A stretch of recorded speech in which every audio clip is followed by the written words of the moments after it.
이방인인 너희에게 말하노라. 내가 이방인의 사도인 만큼 내 직분을 영광스럽게 여기노니 이는 혹 내 고륙을 아무쪼록 시기하게 하여 그들 중에서 얼마를 구원하려 함이라.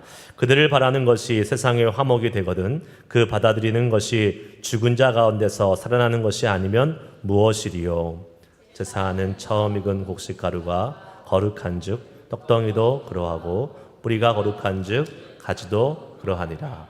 또한 가지 얼마가 꺾이었는데 돌 감람나무인 내가 그들 중에 접붙임이 되어 참 감람나무 뿌리의 진액을 함께 받는 자가 되었은즉 그 가지들을 향하여 자랑하지 말라. 자랑할지라도 내가 뿌리를 보존하는 것이 아니요 뿌리가 너를 보존하는 것이니라. 그러면 내 말이 가지들이 꺾인 것은 나로 접붙임을 받게 하려 함이라 하리니 옳도다. 그들이 믿지 아니함으로 꺾이고 너는 믿음으로 섰느니라. 높은 마음을 품지 말고 도리어 두려워하라. 하나님이 원 가지들도 아끼지 아니하셨은즉 너도 아끼지 아니하시리라.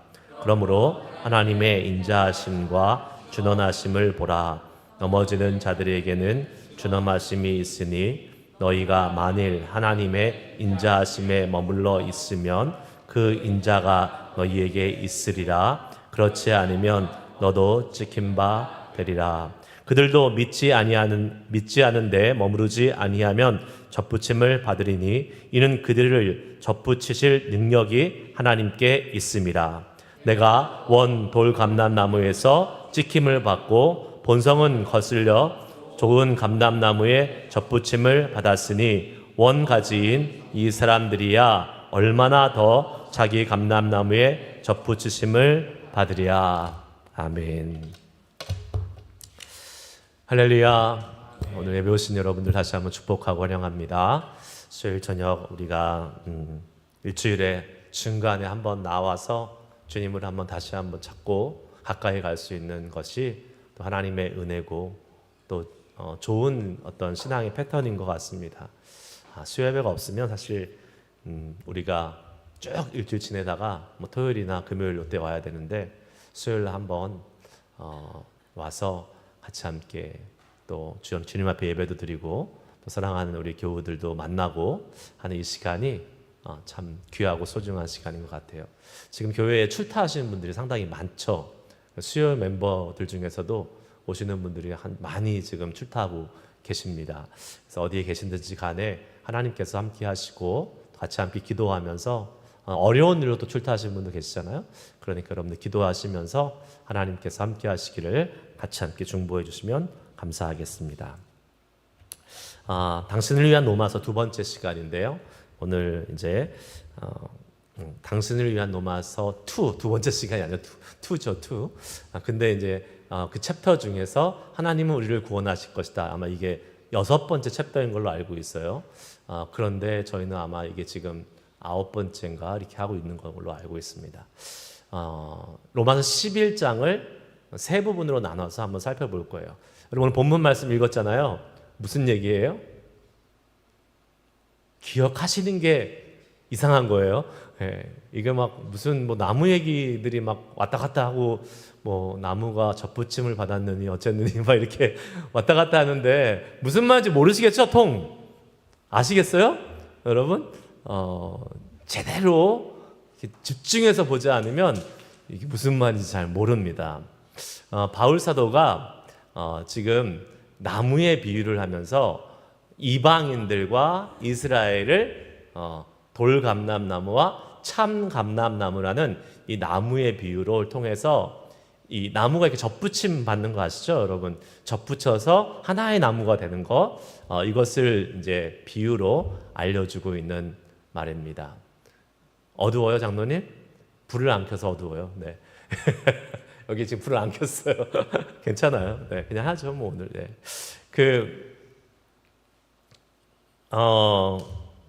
17절 다시 한번 볼게요. 17절 말씀 오늘 한번 본문에 있는 말씀 중에 중요한 구절인데요. 같이 한번 읽어보도록 하겠습니다. 시작. 또한 가지가 얼마가 꺾여 있는데 돌 감람나무인 내가 그들 중에 접붙임이 되어 참 감람나무 뿌리에 진액을 함께 받는 자가 되었은즉. 아멘.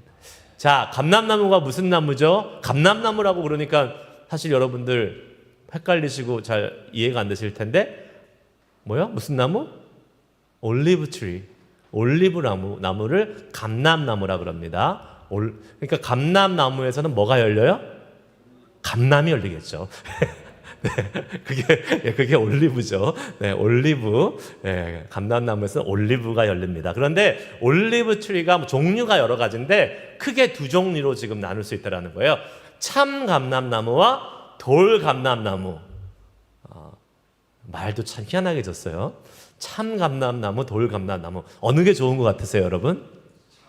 당연히 참이 좋죠. 뭐 그런 걸 물어보냐고 그렇게 말씀하시지만, 돌 감람나무는 야생에서 자라는 올리브 트리예요. 그래서 이제 참 감람나무는 우리가 보통 농사용으로 이렇게 재배하는, 그래서 이렇게 어떤 먹을 수 있는 올리브, 품질 좋은 올리브가 이렇게 열리는 나무래요. 근데 돌 감람나무는 들에서 마음대로 자라는 올리브 트리인데, 여기에서 올리브가 날까요, 안 날까요? 나죠. 나는데 그 품질이 형편이 없다라는 거예요. 향도 안 나고 기름도 별로 좋지 않고. 그래서 지난번 이스라엘 갔을 때 그러더라고요. 올리브 종류가 뭐 몇 가지가 있는데 제일 좋은 올리브는 어디였을까요? 옛날에 성전의 기름으로 썼고, 그리고 제일 품질이 나쁜 올리브는 가축들, 동물들 막 이런 거 주고, 아니면 그 촛불 태우는 그 기름으로 썼다고 이렇게 얘기했던 게 기억이 납니다. 이스라엘 갔다 오신 분들 기억나세요? 네, 기억이 나요. 신기해요. 그것도 기억나고. 하여튼 그런데 돌 감람나무는 어떻게 보면 쓸모 없어요, 별로. 뭐 널린 게, 야생에 널린 게 감람나무인데 거기서 막 별로 품질도 좋지 않은 올리브들이 막 열리고 있으니까 별 쓸모 없는 이 나무가 지금 참 감람나무에 접붙임, 이게 붙였다 그러잖아요. 우리 이 접붙임에 대해서는 이재민 장로님이 아주 잘 아실 것 같은데, 그 전공하시고 그 일 하시는 이재민 장로님이 뭐 물어보세요. 한번 어떻게 되는 건지. 보통 사람은 잘 접붙이는 거 안 하죠.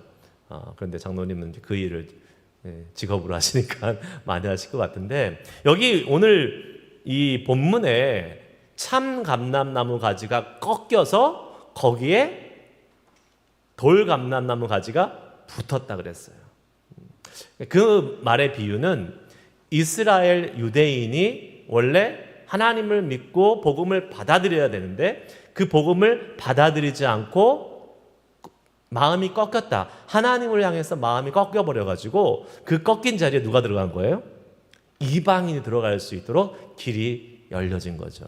그래서 이방인이 딱 그 하나님의 복음을 받아들여서 그 가운데 딱 붙어 있게 됐고, 하나님이 이제 원래의 그 참 감람나무처럼 좋은 열매를 맺는 그런 참 감람나무의 모습을 가지게 됐다라는 것이 바울의 오늘 비유입니다. 자, 그러면 지금 이 돌 감람나무에서 참 감람나무로 접붙임 받은 이방인, 나중에 복음을 들은 우리 이방인이에요, 유대인이에요? 이방인이죠. 우리 이방인이에요. 우리는 돌 감람나무란 말이에요. 그런데 참 감람나무인 이스라엘의 뿌리에, 전통의 신앙에 우리가 딱 붙어 있게 되는 거죠.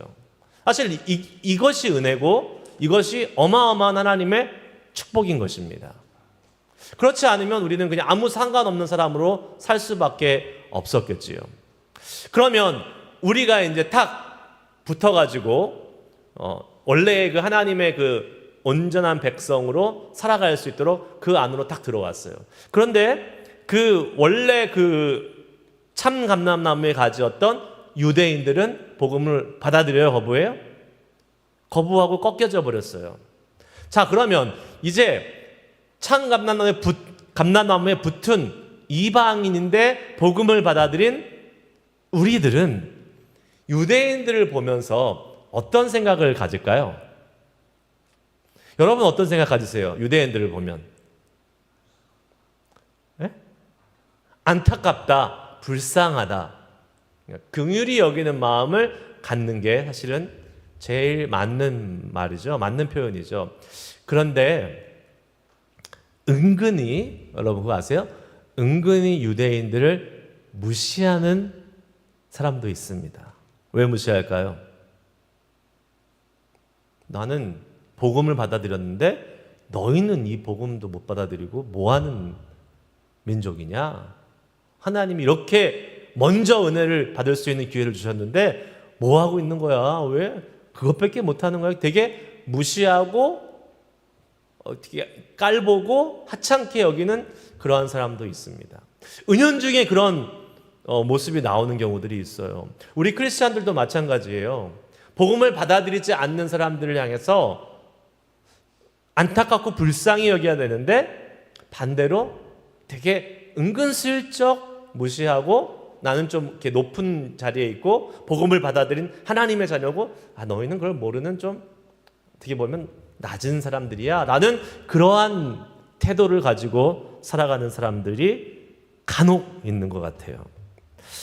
그러니까 믿지 않는 사람들 아니면 유대인들 같이 이렇게 복음이 전해졌지만 그것을 거부한 사람들에 대해서 무시하는 말투와 태도를 갖는 사람들이 있는데 이거 아주 잘못된 것입니다. 왜 잘못된 것일까요? 네? 말을 하려다가 마세요. 왜 잘못된 것이에요? 당연히 잘못됐죠.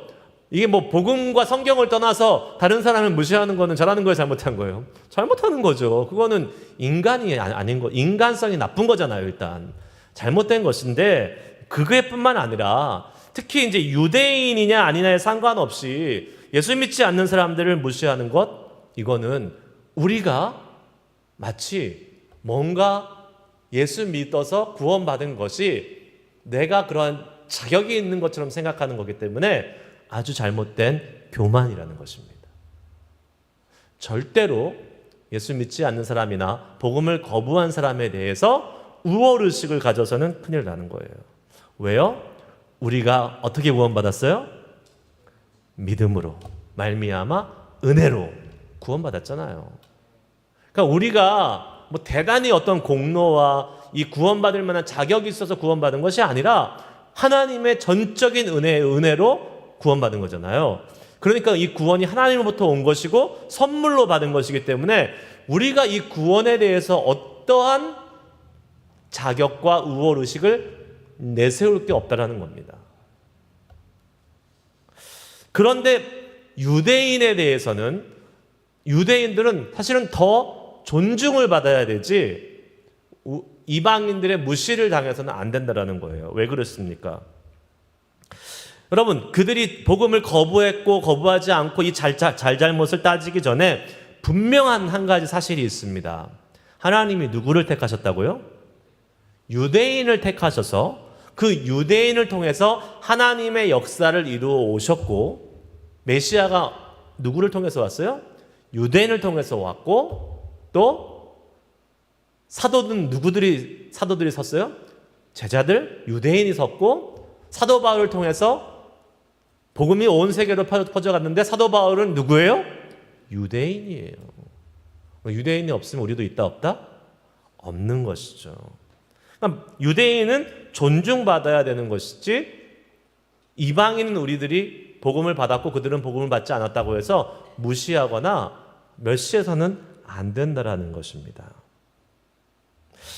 유대인이 없었다면 우리가 하나님의 자녀가 되는 아브라함의 그 영적인 후손이 되는 일도 없었을 것입니다. 그래서 우리는 유대인들을 존중해야 되고 아까 말한 대로 긍휼히 여겨야 되고 빨리 그 마음을 돌이켜서 주님 앞으로 돌아오기를 기도해야 되는 태도가 우리가 갖고 있는 거예요. 가져야 될 태도인 것이죠. 이번에 성지순례 다녀왔는데 여러분 이스라엘 땅을 보면서 되게 안타까운 마음을 사실은 금할 수가 없었어요. 가면 이제 정확하게 알게 됩니다. 우리가 예루살렘을 바라보면서, 그러면 예루살렘을 이렇게 딱 이제 우리 감남산에서 잤잖아요. 감남산 호텔에서 잤단 말이에요. 거기서 딱 보면 예루살렘 성전 터가 딱 보여요. 이제 구 예루살렘이라 해서 이렇게 성벽으로 이렇게 둘러싸 있고, 그 중심 가장 위에 성전이 있었던 이렇게 언덕 같은 게 있죠. 퀴즈 내겠습니다. 그 위에 성전이 있을까요, 없을까요? 있어요? 없어요? 없을 것 같은 게 아니라 없죠. 뭐 없을 것 같아요. 성전이 당연히 없죠. 성전은 다 파괴되고 없어요. 언제 파괴됐어요? 로마가 AD 70년경에 유대의 그 반란을 진압하면서 진격해 들어와서 다 허물어 버리고, 그 다음부터는 성전은 없습니다. 그래서 행여나 이스라엘 성지순례 갔을 때 왜 성전은 없어요? 라고 그게 올라가서 막 그렇게 따지면 엄청 무식한 거 티내는 겁니다. 네, 성전 보러 왔는데 성전 어디 갔어요? 막 이렇게 하면 안 되는 거예요. 성전이 없고 거기에 지금 뭐가 있어요? 황금돔 들어보셨어요? 황금돔. 이슬람 사원이 있는 거예요.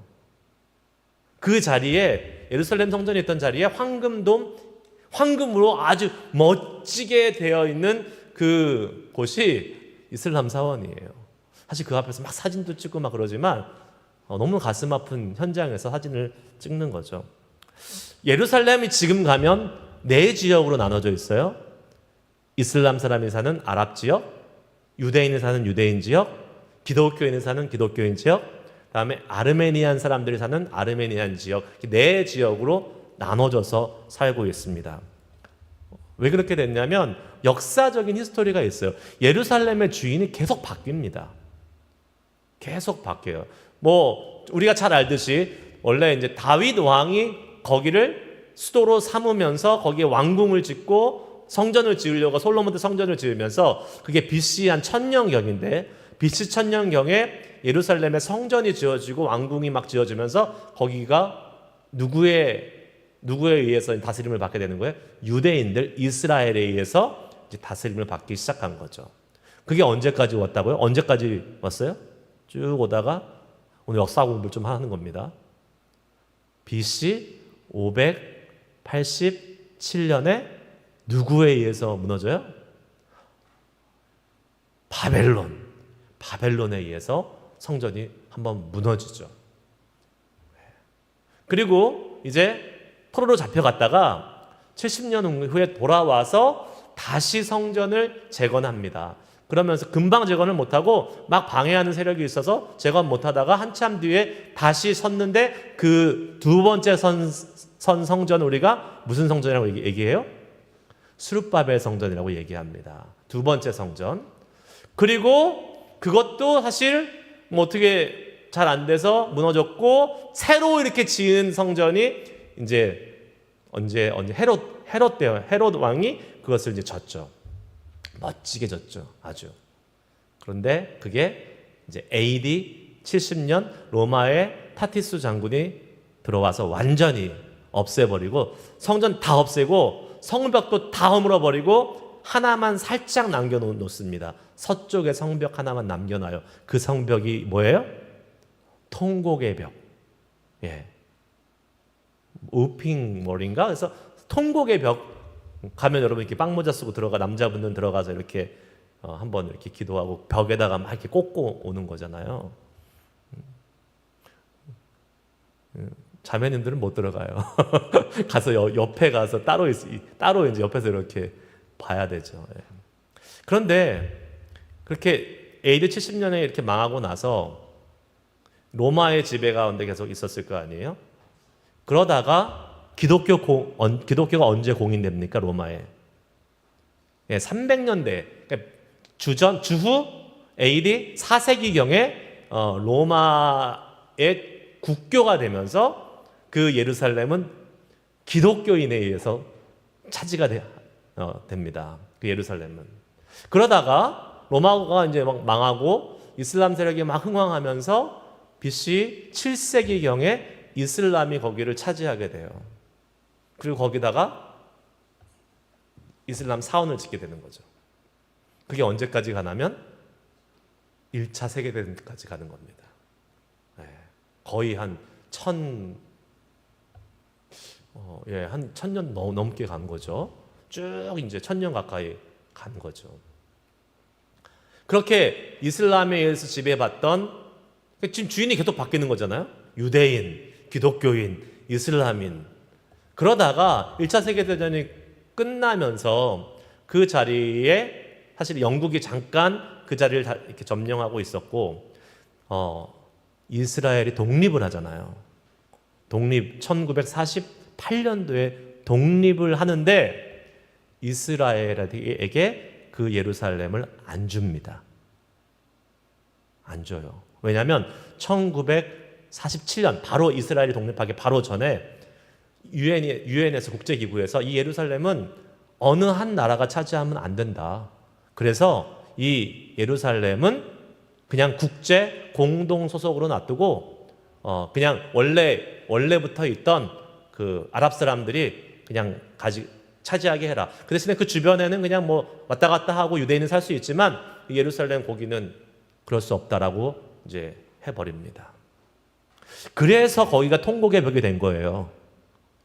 아무 때나 못 갔어요. 유대인 땅이 아니니까 유대인들이 그러니까 아랍 사람들이 이렇게 가끔 하면 선심 써듯이 1년에 한 번 와서 니네 여기서 기도하고 가. 그러니까 와가지고 울 수밖에 없죠. 그리고 이제 가는 건데 언제 뺐습니까 그거를? 여러분이 잘 아는 중동에서 전쟁이 일어났을 때 막 세계 곳곳에서 유대인들이 가서 막 싸운 그 전쟁, 6.1 전쟁, 1968년도인가? 그때 이스라엘이 전쟁을 해가지고 예루살렘을 강제로 접수를 하는 거죠. 강제로 접수한 거예요. 예루살렘을 차지한 거예요. 그런데 그거를 국제사회에서 용납을 해줬다 안 해줬다? 아까 뭐라고 했어요?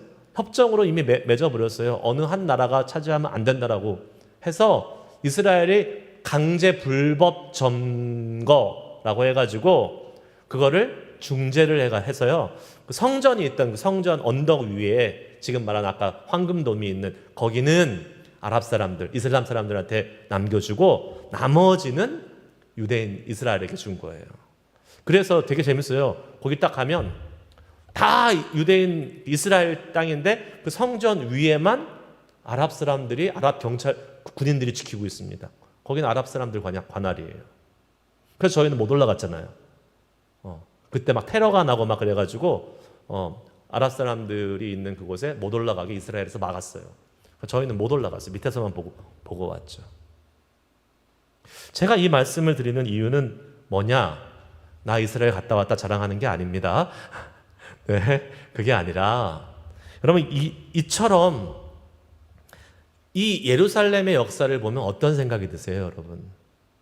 불쌍하지 않아요? 안타깝지 않습니까? 유대인의 역사라는 것이. 그걸 보면서 이제 우리 크리스찬들이 어떠한 생각을 가질까? 아이, 거봐. 저렇게 하나님 배반하고 말 안 듣고 그렇게 막 죄 짓고 살더니 싸다 싸. 자업자득이야. 요래서는 된다 안 된다? 안 된다라고 오늘 성경에서 나오고 있는 거예요. 오늘 접붙임받은 너희 돌감람나무들이 꺾인 참 감람나무의 가지를 향해서 뭐라고? 곧게 서가지고 자만해서는 안 된다라고 이야기하고 있는 것입니다. 그 모습을 보면서 뭘 봐야 돼요? 우리를 봐야 돼요. 우리를. 이스라엘의 그러한 과거의 죄악된 역사를 통해서 우리의 모습을 볼 수 있어야 된다는 것입니다. 우리도 과거 이스라엘과 같이 하나님의 마음을 아프게 하면서 경건치 못한 때가 있었다라는 거예요. 그러므로 우리 이방인들이 유대인들에 대한 태도는 어떻게 해야 됩니까? 사도 바울이 뭐라고 얘기해요? 18절에서 한번 읽습니다. 18절 말씀 같이 읽습니다. 시작. 그 가지들을 향하여 자랑하지 말라. 자랑할지라도 내 뿌리를 보존하는 것이 아니요 뿌리가 너를 보존하는 것이니라. 아멘. 뭐 하지 말라고요? 자랑하지 마. 다른 말로 하면 교만하지 말고 이렇게 잘난 체 하지 말고 우월감 갖지 말라라는 것입니다. 그리고 20절 말씀도 한번 읽어보도록 하겠습니다. 시작. 옳도다. 그들은 믿지 아니함으로 꺾이고 너는 믿음으로 섰느니라. 높은 마음을 품지 말고 도리어 두려워하라. 아멘. 분명히 지금 그들은 꺾였고 유대인들은 복음을 받아들이지 않아서 꺾였고 이방인 우리들은 복음을 받아들여서 새로운 이제 참 감람나무에 붙었는데 뭐 하지 말라고요? 높은 마음을 품지 말고 도리어 두려워하라라고 말하고 있습니다. 우월감 갖지 말라는 거예요. 오히려 두려워하래요. 왜 그렇게 얘기하는지 아십니까? 사도 바울은 이렇게 얘기해요.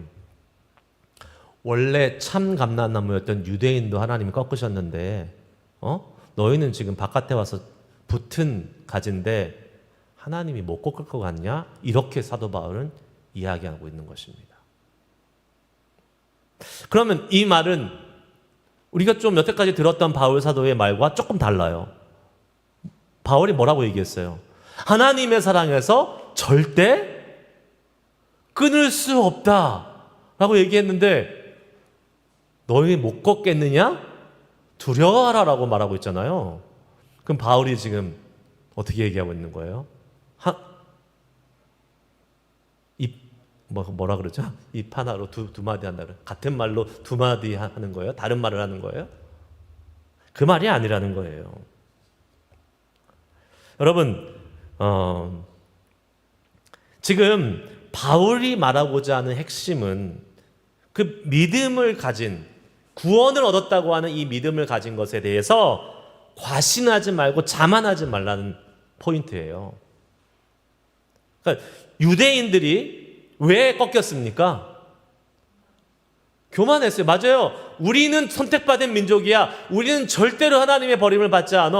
우리는 괜찮아. 우리는 율법을 받은 하나님의 족속이야. 아이고 니네들은 구원받지도 못한 백성들, 이방인들 무시했잖아요. 그런데 어떻게 됐어요? 그러다가 망했잖아요. 그래서 바울은 지금 이방인들에게 경고하고 있는 겁니다.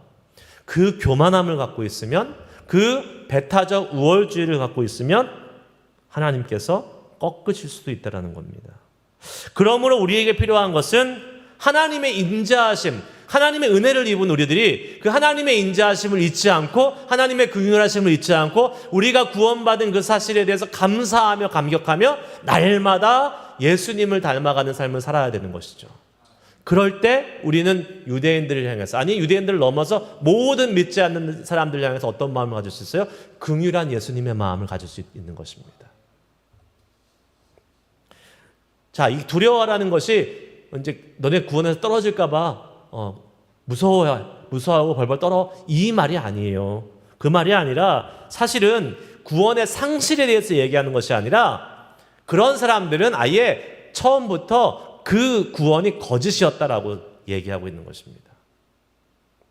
요한일서 2장 19절 말씀에 이런 말씀이 있어요. 우리 한번 읽어볼게요. 요한일서 2장 19절 시작. 그들이 우리에게서 나갔으나 우리에게 속하지 아니하였나니 만일 우리에게 속하였더라면 우리와 함께 거하였으려니와 그들이 나간 것은 다 우리에게 속하지 아니함을 나타내려 함이니라.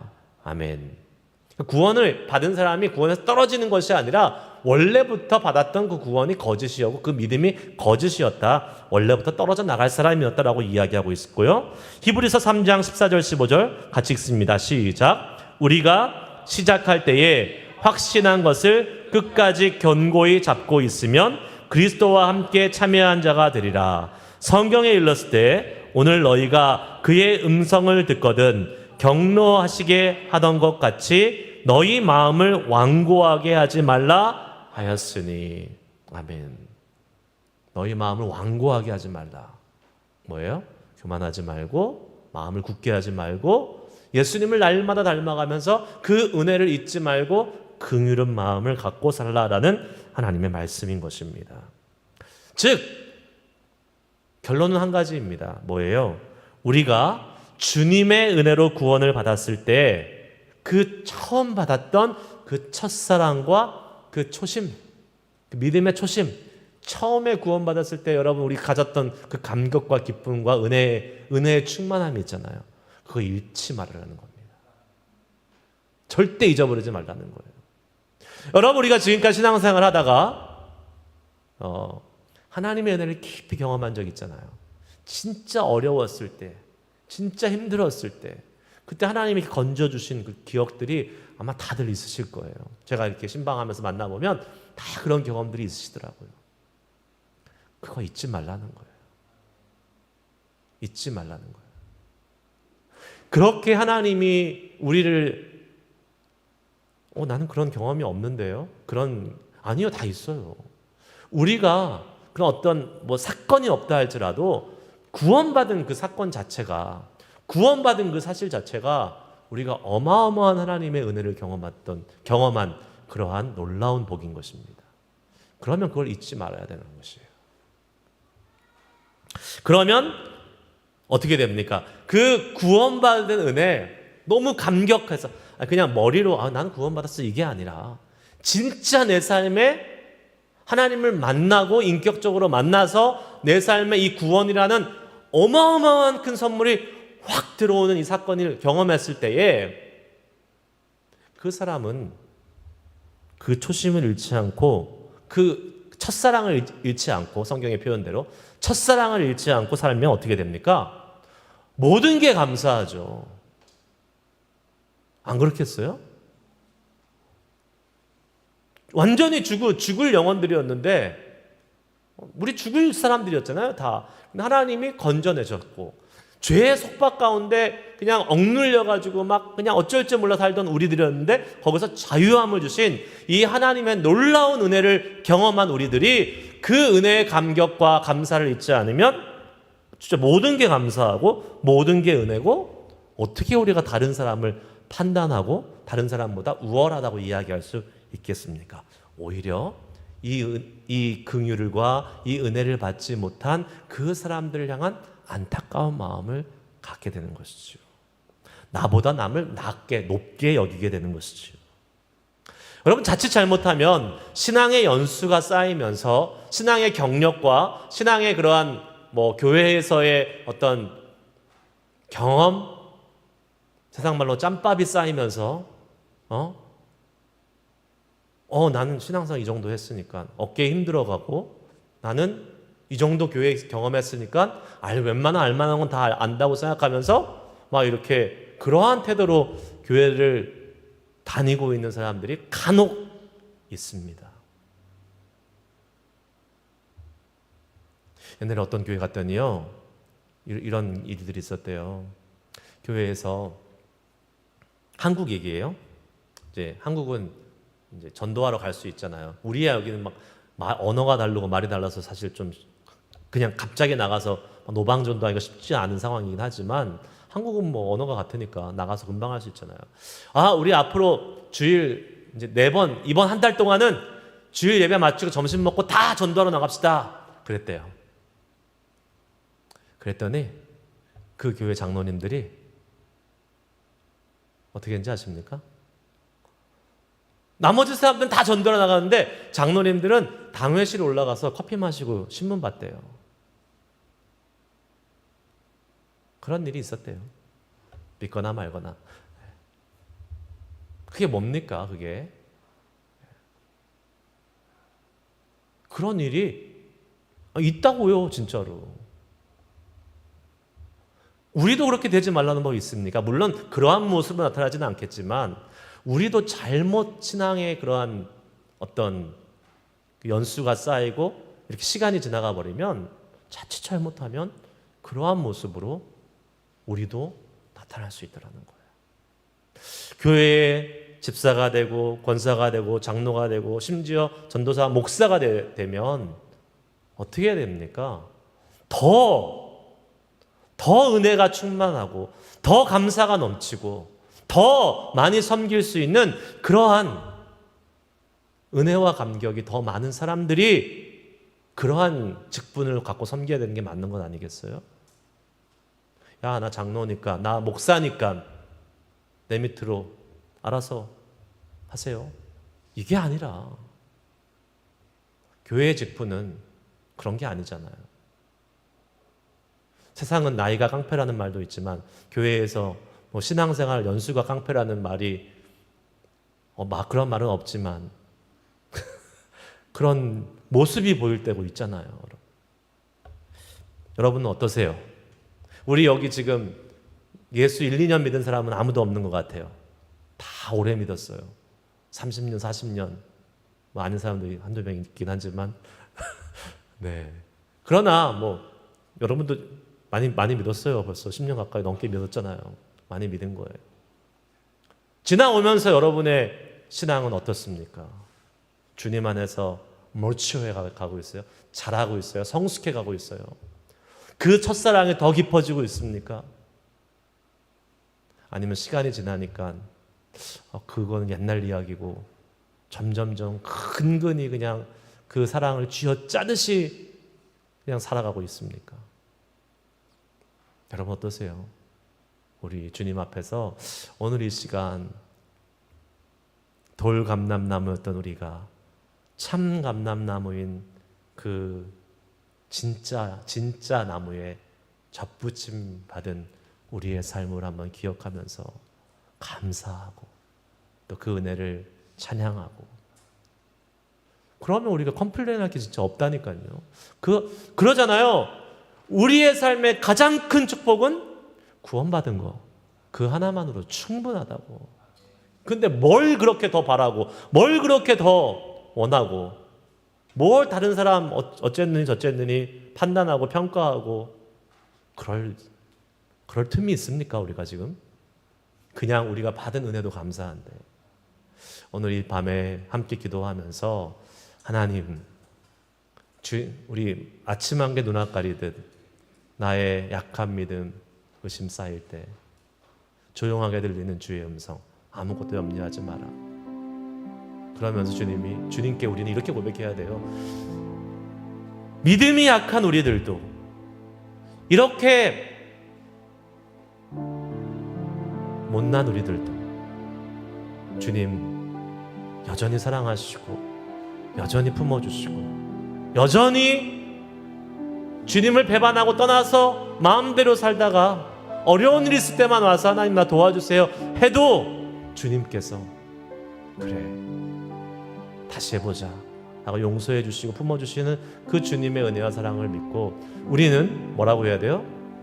주님께 감사하리라. 언제나 주님께 감사하리라. 그러한 믿음 주님 오늘 이 밤에 우리 가운데 회복시켜 주시옵소서. 더 풍성하게 하여 주시옵소서. 이 찬양 부르시면서 주님의 은혜를 구하고 우리의 첫사랑과 우리의 믿음이 더 새로워지고 더 풍성해지기를 소망하며 함께 기도하며 나가도록 하겠습니다. 아침 안개